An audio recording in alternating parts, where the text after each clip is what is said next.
Let's paint some wheels. Yeah, maybe the compact's not gonna work. M18 mid-torque for the rest. Get these wheels off, all 8 lugs. Now let's clean these off. This is my favorite wheel cleaner from Sonax. It works really well. It's an iron converter, but it smells horrible. Let's scuff up the faces so we get good adhesion.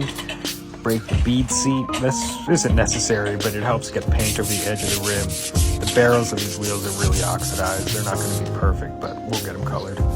Wipe them down with a degreaser. This is hard to do one-handed.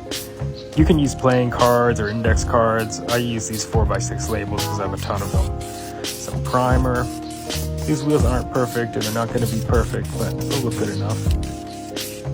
And now the color. This is from VHT. I really like this brand. Everything seems to be really good, especially their epoxy paints.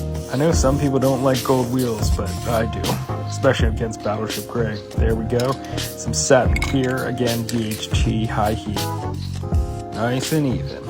Let's remove all these cards and see how it looks. Yeah, I'd say it looks pretty good. Let me know what you think.